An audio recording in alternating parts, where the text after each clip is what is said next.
In creating the art of the film, D.W. Griffith led the way. It was hardly an art when he joined it. But when this great art form was created, it flowered in one generation, in just one generation. From the great train robbery, which lasted 10 minutes, to Griffith's Intolerance, which is 3 hours. And everything that else is added, sound, sound, color, and things like that, are all embellishments.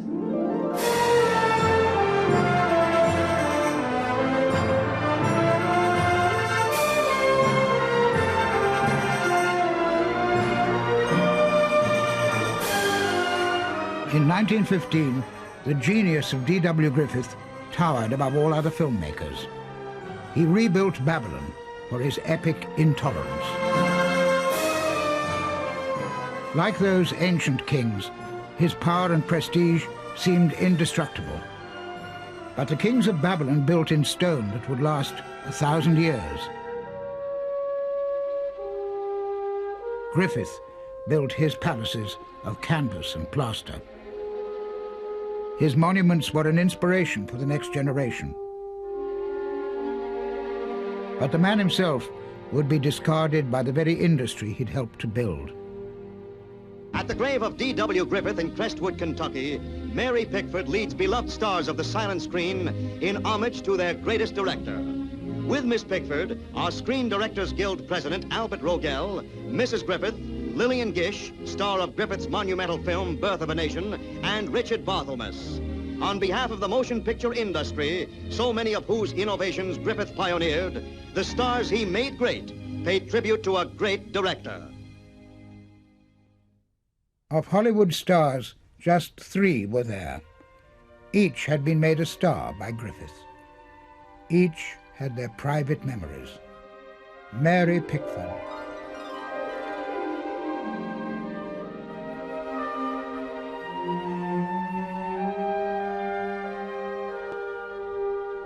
Richard Barthelmess.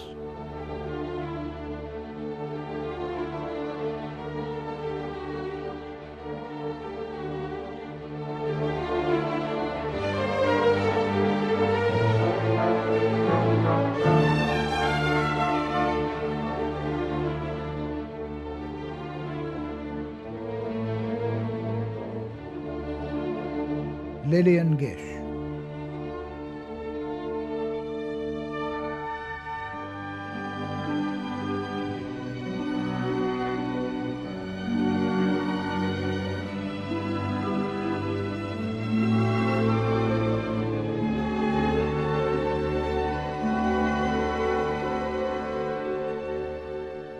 He was the father of film.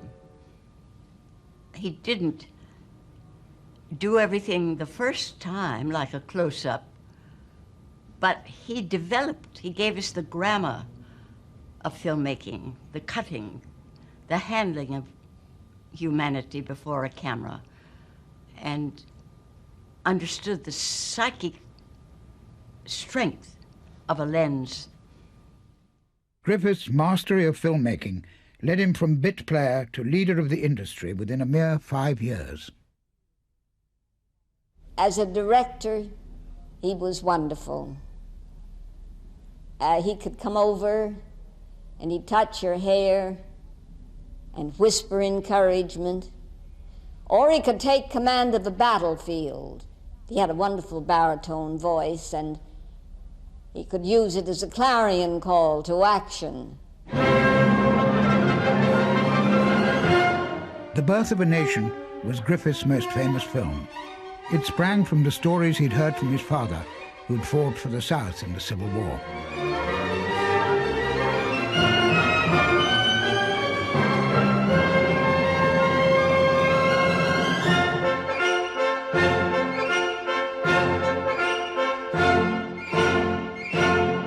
His father died when Griffith was only 10, but his influence would last all his son's life. Griffith built this monument in the local cemetery in Kentucky in 1934, enshrining his father's exploits in stone. He's said to have led a charge in a horse and buggy when wounded. Roaring Jake Griffith had been a brave soldier, but many of his tales were pure invention. David idolized his father, and I think that he would have believed anything that his father told him to be the absolute truth. Griffith himself was a man of contradictions. He lived in a blaze of publicity, yet he remains an enigma. He loved myth as much as his father. In 1920, his official biography declared that his home was a colonial plantation. His family descended from the kings of Wales. Griffith lived up to the myth. He cast himself as a Southern aristocrat. Even fellow Southerners believed him. David Walk Griffith was born in Kentucky in 1875 to an impoverished soldier whose wife owned a small farm.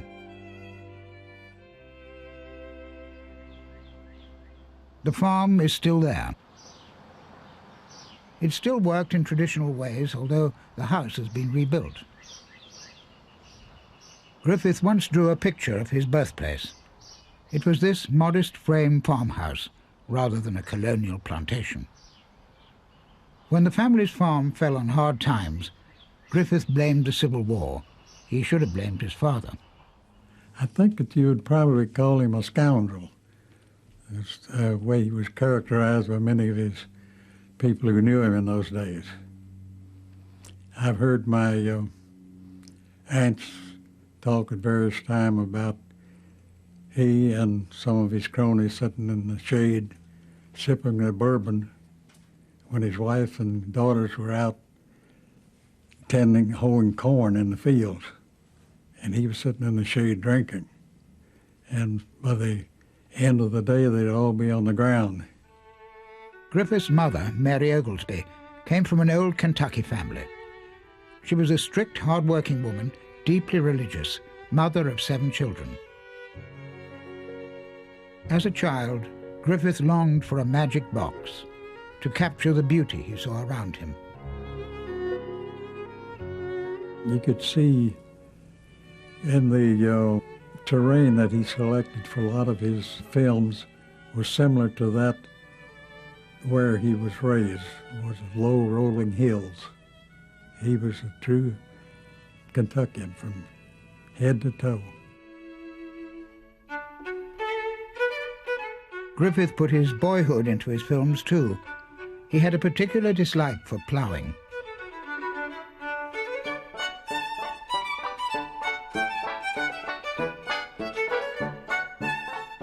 He had a poor education. He attended school for only 2 or 3 years, but he was consumed with a desire to learn. He would read anything he could lay his hands on, and virtually educated himself with the help of his oldest sister, Mattie, a schoolteacher. As Griffith's family fell further into debt, so he lost any chance of a proper education. When he was 14, the family moved to Louisville, Kentucky. He found the city bewildering.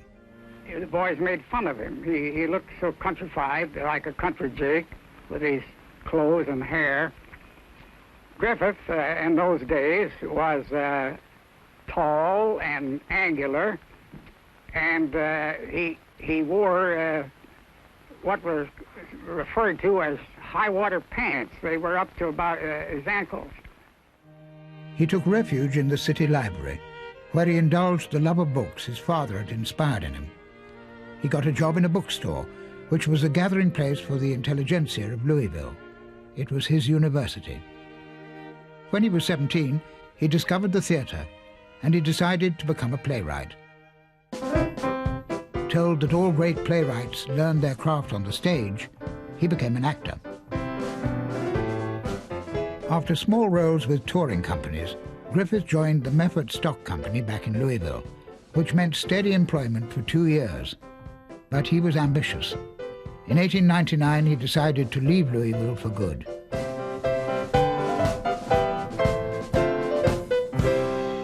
And for 10 years, he barnstormed across the country, learning his craft, first as an actor and then as a playwright. He acted in every conceivable kind of drama. His most famous engagement came when, in 1905, Nance O'Neill engaged him as a leading man, and he played in Ibsen with her, in Maeterlinck, in plays by Sudermann. In other companies, he played in Shakespeare. Actors were looked down upon. Anxious not to upset his family, he changed his name to Lawrence Griffith. The whole family still are deep down Methodist people. The mother wanted him to be a preacher. She did not approve of him being in the acting profession. He saw his first moving picture, and while he was not impressed by the film, he was impressed by the number of people watching it. In San Francisco, Griffith met the actress Linda Arvidsson and married her in 1906. In New York, they lived from hand to mouth, writing plays together. One of them was actually performed in 1907, A Fool and a Girl. When the play failed, a friend recommended moving pictures. Nickelodeons were springing up in the big cities. For 5 cents, you saw a half-hour show, but they had an even worse reputation than the stage. In those days, the movie was regarded like something of like a burlesque, and we youngsters were embarrassed about going in to see it. But after walking around the block 2 or 3 times to get courage enough to go in, we went in and felt that we had done a great job by seeing a movie for the first time. This Edison production of 1903, directed by Edwin S. Porter, was still about the best film you could see in 1908. The industry had not moved very far.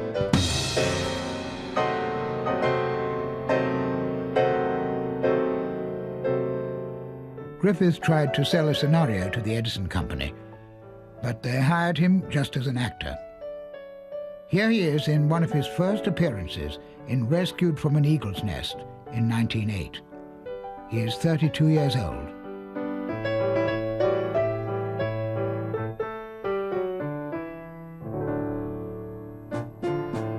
His visit to the Biograph Company changed his life. Their old mansion on 14th Street would become his home for 5 years. He even acted on the steps outside. Griffith is the policeman in this Biograph comedy. In the theatrical tradition then current, films were shot on a stage in what had been the ballroom. Griffith sold them some stories, but he was used mainly as an actor. He played small parts like this Roman, still as Lawrence Griffith. Here he plays a clown. This split set enabled 2 things to happen at once without the need for cutting. Biograph were not always so primitive. They gave Griffith a close-up, something he is supposed to have invented later on. After 6 months, they offered him a job as director. In spite of their modern equipment, Biograph were in a financial mess. Their main director had fallen ill, and cameraman Arthur Marvin recommended Griffith to replace him. Only when he was promised his acting job back if he didn't succeed did Griffith agree. Billy Bitzer, another cameraman, helped him plan his first film. Griffith used his wife, Linda, and took great trouble to find locations. Kidnapped by gypsies, A little girl is concealed in a barrel.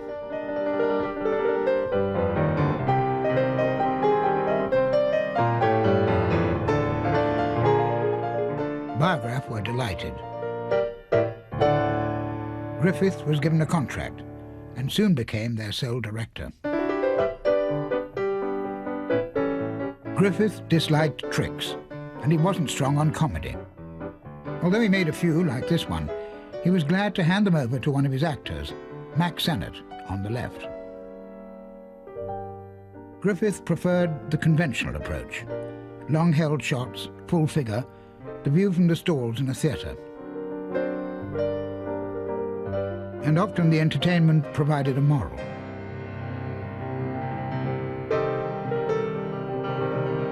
One-reel melodramas like this were no different from any others in 1909.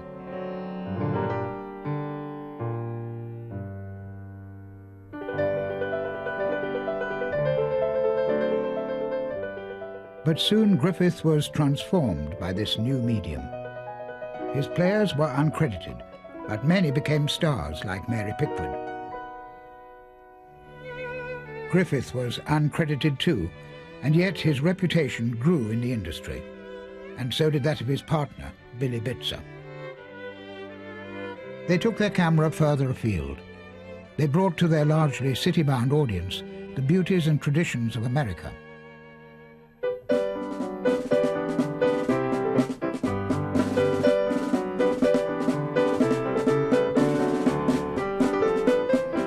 Scenically, the Biograph Company were far ahead of their rivals.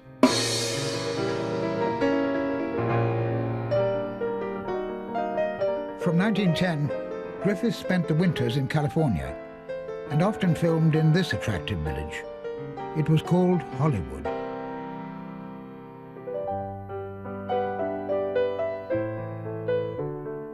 But in spite of nostalgia for his rural past, Griffith was not blind to the reality beneath the beauty. He felt the camera could be an agent of social change. He cross-cut scenes to sharpen the story of a wheat speculator who enriched himself at the expense of the poor.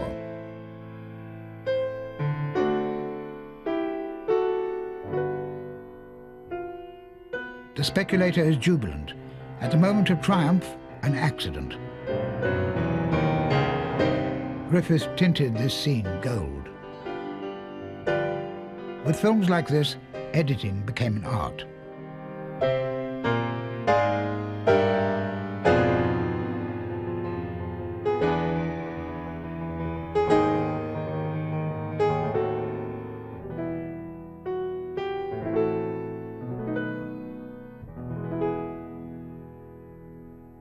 Griffith's output was uneven, for in the beginning he and Bitzer were turning out 2 and 3 films a week, like sausages, he complained. We were making films on the proverbial shoestring. We never had enough money, we never had enough time. As it was, Griffith took valuable hours to rehearse. Griffith's rehearsals were an essential discipline, for this was how his films took shape. He worked out his scenes in collaboration with his stock company. He had stories written, but he carried the shooting script in his head. He found he was able to improvise at great speed. When the Gish sisters visited the studio, they suddenly found themselves in rehearsal. Well, we watched the other actors to see what they were doing and were smart enough to take our cues from them. And finally, at the climax, at the end, Griffith himself took a .22 revolver out of his pocket and started shooting at the ceiling and chasing us around. We thought we were in a madhouse.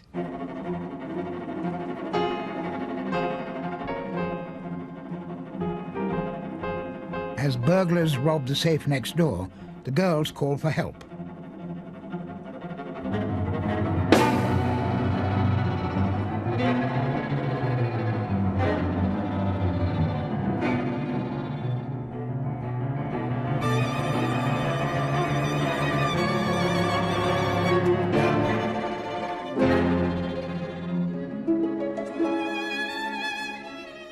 Griffith's intercutting became the trademark of Biograph.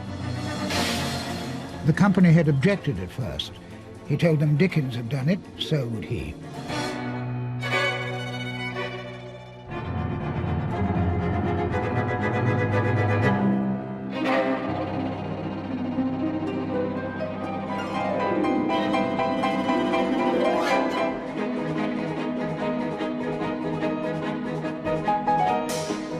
Audiences were startled by his moving camera. They'd probably never traveled so fast in their lives. The romance of speed inspired advertisers as it inspired Griffith.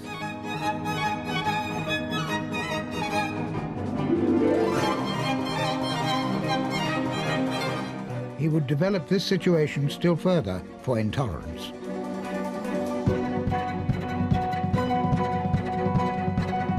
A favorite theme for his Races to the Rescue was a besieged group facing overwhelming odds.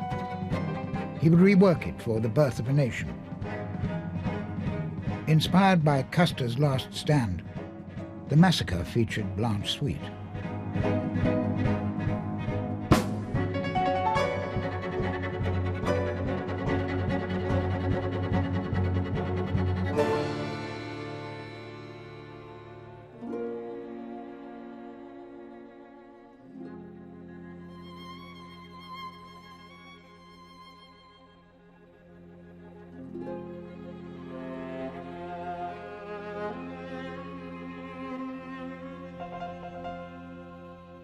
You know, there are great things that happen in the world you're not impressed by right away.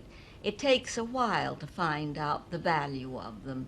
And I didn't realize the value, any value, about motion pictures until about a year, 2 years, until I started to work for him in California. And then suddenly it came over me that this man I was working for was very good.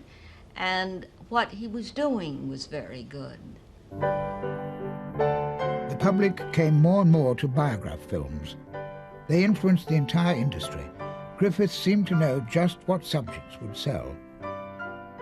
He had been for so many years a bad actor in bad plays in bad towns that he knew the audience, the great unwashed, upon whom the motion picture of that day, known scornfully as Nickelodeon, was depending. Griffith was constantly improving his craft. This scene is from 1911, and this from 1912.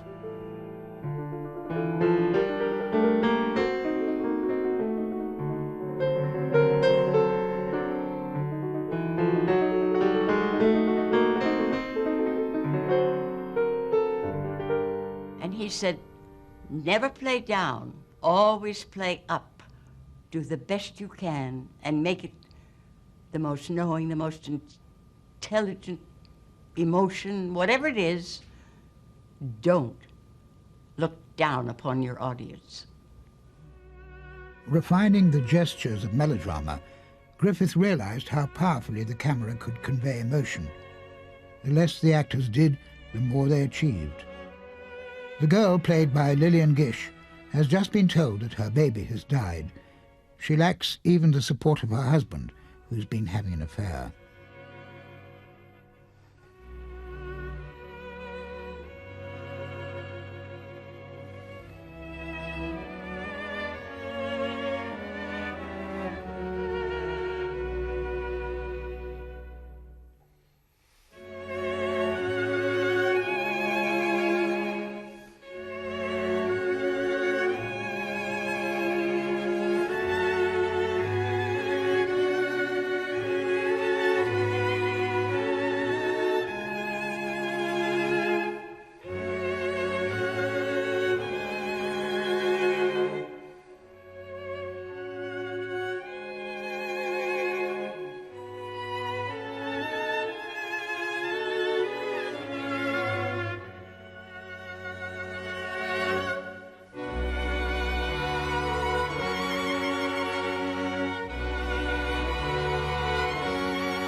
Biograph was now the leading company, and their films were beginning to attract the middle classes.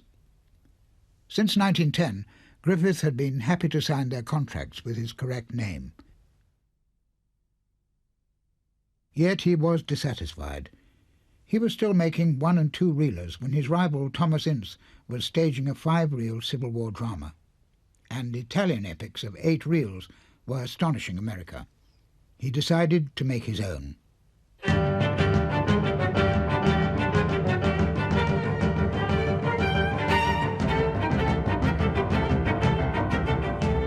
During the filming of this encounter between Judith and Holofernes, we catch a rare glimpse of Griffith directing. This film would bring Griffith into direct conflict with Biograph. We talked doing Judith, I would say several months before we ever made it. Of course, there was a lot to be talked about because there was the money in the first place. Griffith was determined to make longer films.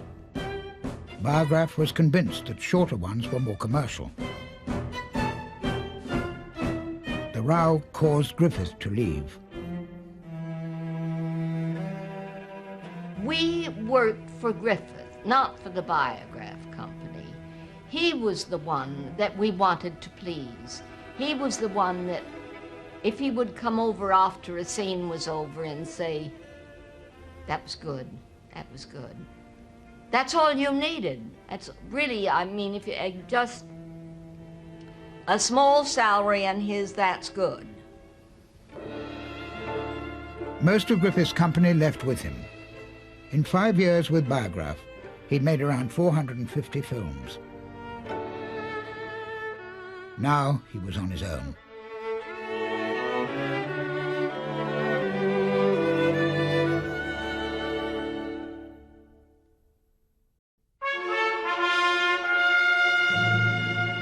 "17 months after leaving Biograph, Griffith opened a film that would change the course of American cinema. I saw that first night without any inkling of what was coming up, but I sat and watched players come in until the entire orchestra pit was fitted. And I didn't realize until that time that the entire Los Angeles Philharmonic Orchestra had been hired to play the picture. An unheard of thing. The conductor strode to the rostrum. And when he raised his baton and held it for a moment, and down it came, everything just blew right out of the oh, it was the most tremendous gust of sound I'd ever heard.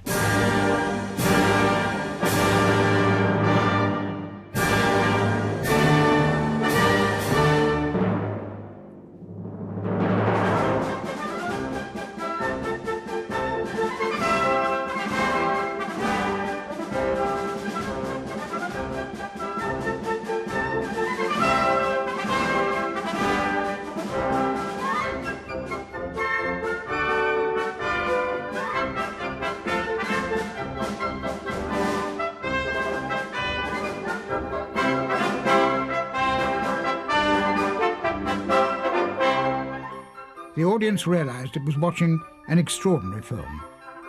Under the title of The Birth of a Nation, it was to prove the most controversial ever made, controversial to this day.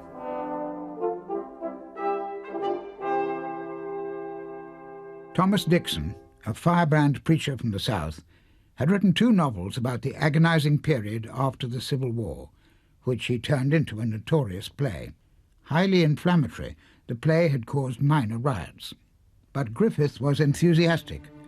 Here was a subject which could cause a stir, like that great play he'd so longed to write. He would add to Dixon's story an episode showing the South before the war. He would introduce a Southern family, the Camerons, meeting old friends from the North. He would add scenes of romance, scenes of the cotton fields of the Old South, where the black slaves worked hard, but willingly for their masters. Lincoln's election creates a Southern threat to the Union.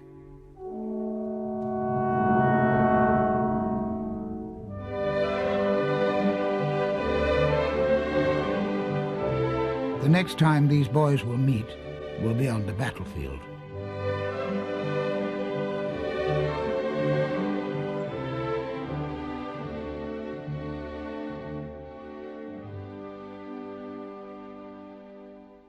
Griffith had acquired a studio in Hollywood, Fine Arts, and a new backer, a distributor, Harry Aitken, assisted by his brother Roy. He came to us and said he would like to make a longer picture. So we asked him what he meant by that, and he said, I'd like to make one that would be a whole evening's entertainment. Well, we said, what will it cost? Well, he said, I think the one I have in mind will cost around $40,000. Well, both my brother and I, you might say, almost fainted. Griffith assembled his cast, most of whom had been with him at Biograph, and put them through 6 weeks of intensive rehearsals.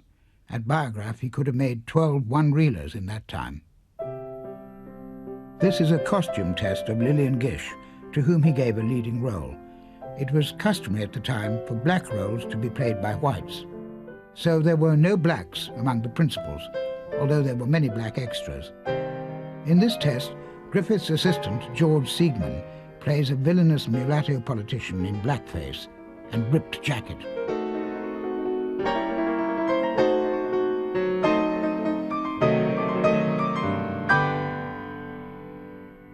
Griffith, unaware of what he was about to unleash, started his biggest film with an enthusiasm which intrigued Bitzer's assistant, Carl Brown.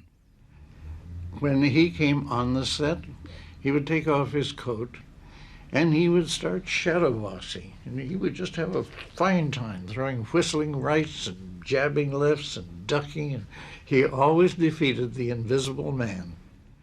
And he could burst into Tannhauser or any of the arias of opera at any minute if there was tension on the set. The first scenes we took had to do with an election and a Negro dance. Well, when these Negroes started dancing barefoot, clapping their hands, the banjos were ringing, Griffith was back of the camera, of course, but emotionally he was in that scene and he was having a wonderful time.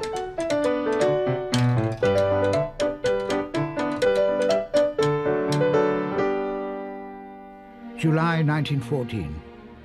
A camera test of the trenches being prepared for the battlefield, just as war was about to break out on the other side of the world. It was the 50th anniversary of the Civil War. Griffith planned the most spectacular recreation the screen had seen. Griffith took as much care with the battles as a military commander, assigning sections to assistant directors, most of whom had worked on his earlier battle scenes. They were handled not by megaphone, because the megaphone could never be heard over the noise of a battle with blank cartridges, but by a series of flags, red, white, yellow, blue, pink, the words, and they could be waved in a certain direction. If you wanted more action out of one side, or more action out of another, or more action in between. That could all be done by flag motion.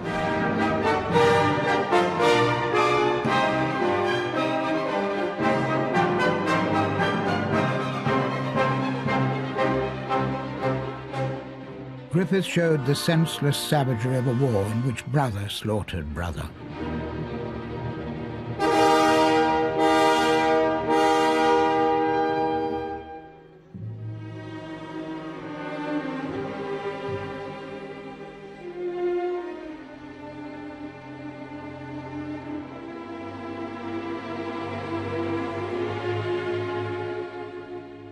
"15 years later, Griffith himself explained the film's genesis.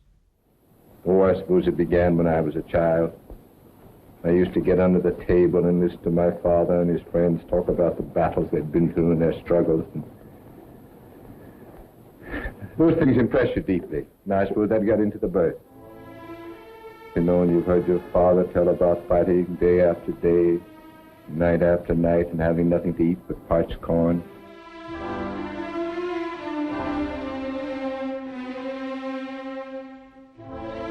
Griffith knew well this cemetery near his Kentucky home. Carefully tended to this day, it was a reminder to him of the cost to the South, not only in lives, but in pride, for they suffered the humiliation of defeat. Griffith invited veterans for whom this suffering was still a vivid memory when he filmed Sherman's march to the sea. It's about a story of people that were fighting desperately against great odds, great sacrifices, suffering, death.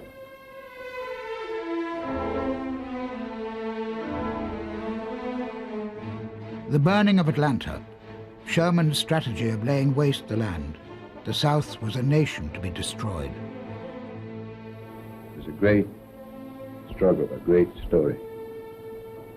Story where young girls used to wear cotton or ermine. No ermine, just soot on unprocessed cotton. The little colonel, played by Henry B. Walthall, returning to his shattered home.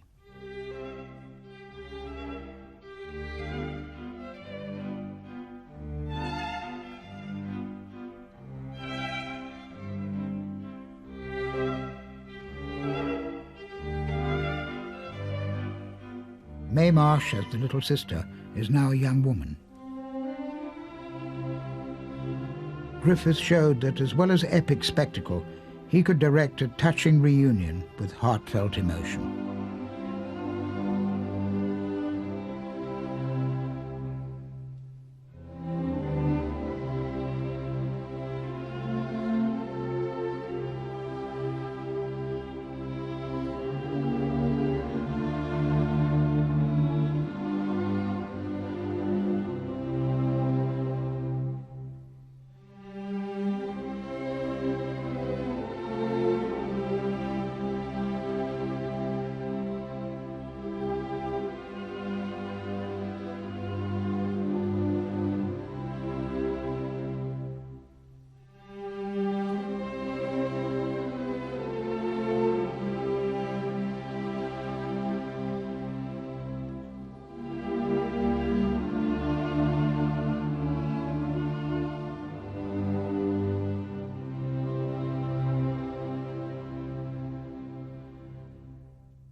When it was found that Griffith had spent his entire budget on the battle, the Aitkins refused him further funds. He had $50,000, as I remember, and he disappeared one day. He had never disappeared.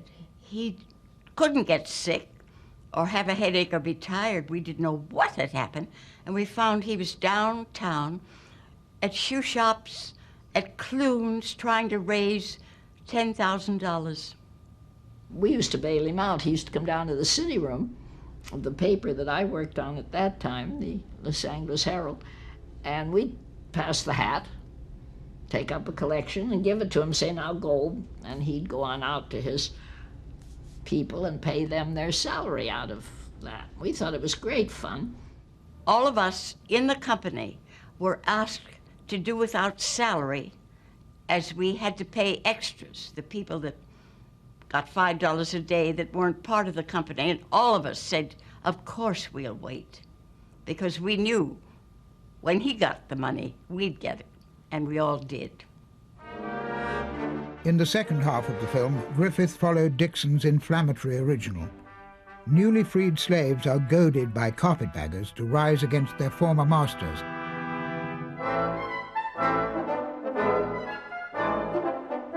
Black servants pay the price of loyalty to their white owners.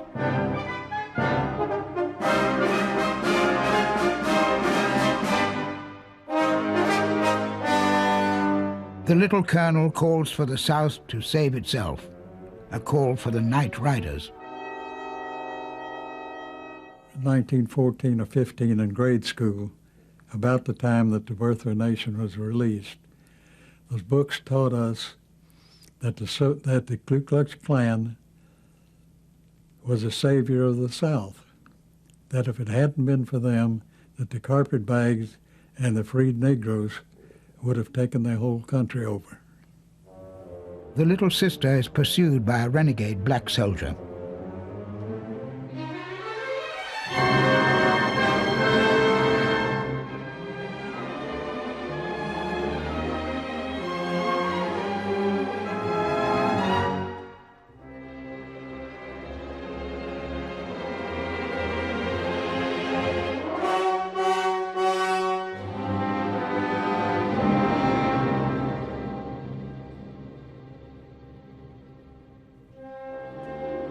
The clan seeks vengeance for her death, dipping flag and flaming cross into her blood.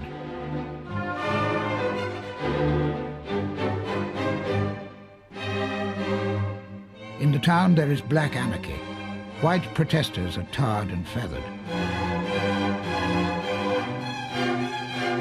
The townspeople can do nothing. Silas Lynch, the leading black figure, has abducted Senator Stoneman's daughter.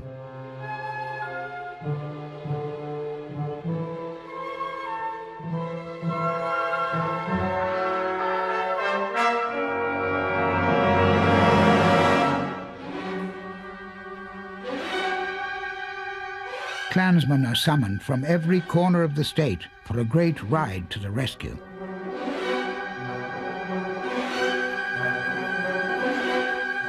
Wagner's Ride of the Valkyrie filled the theater.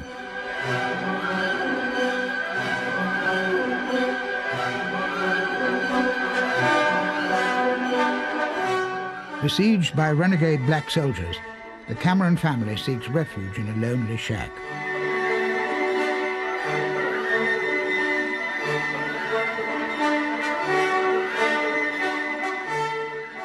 It was like a call to arms. You just couldn't let go. You weren't watching people ride, you were riding with them. And you weren't riding with them to rescue somebody, but you were riding on a stern determination of vengeance. Vengeance for the death of that beautiful little sister that you'd learned to love so well.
President Wilson was shown the film by Thomas Dixon, his former college classmate. He was impressed, as this letter to Griffith proves. I congratulate you on a splendid production. Later on, he had pressure brought upon him by various people, and he renounced that statement. But he did make it of his own free will. Wilson, a Southerner himself, was unprepared for what happened next. The Birth of a Nation created a racist problem in the United States that exploded and caused any number of theaters to cancel the film. Retitled The Birth of a Nation, the film struck a raw nerve in American race relations, yet it was acclaimed as the finest film ever made. But it was also accused of inciting racial hatred, by black leaders and white reformers.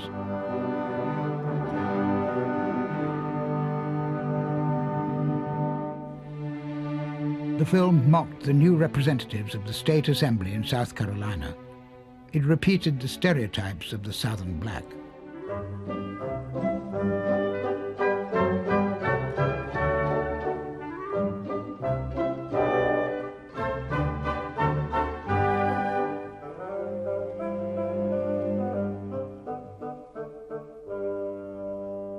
William Walker saw the film in 1916 in a blacks-only theatre. And some people were crying. You could hear people saying, "Oh, God." And some would say, "Damn." You could hear them because of the reaction of the people. You had the worst feeling in the world. It just felt like you were, well, you were not counted. You were just out of existence.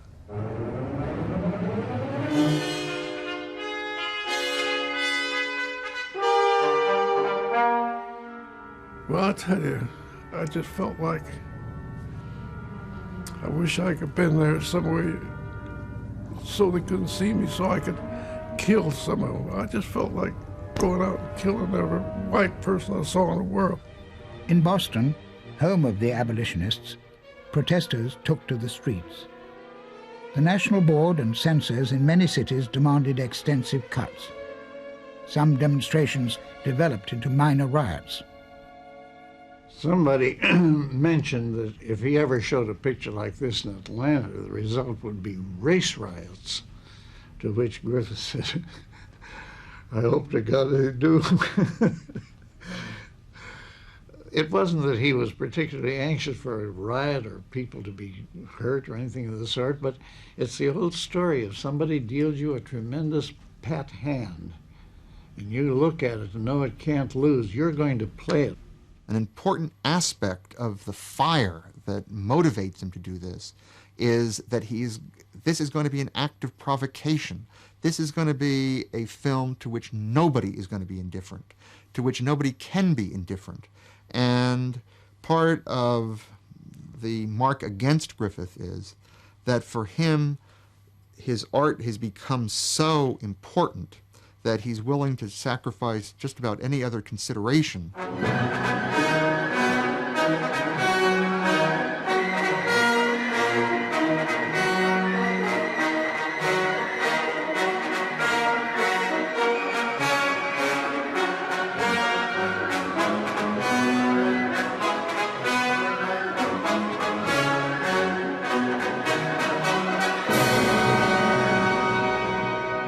He has been accused of being a racist, and I don't think that he was, consciously. I think anyone raised in an atmosphere where there were slaves would be unconsciously racist to a certain extent. Mr. Griffith loved the black people. We never thought there was anything against the blacks. As you notice, the blacks are led by a white man who was patterned after Thaddeus Stevens, a senator, who said to the black people, "We will crush the white South under the heels of the black South." Griffith had toned down Dixon's racism. After all, it was only 3 years earlier that he had depicted the Klan as renegades in this biograph. Night riders attack a planter who refuses to join the Klan.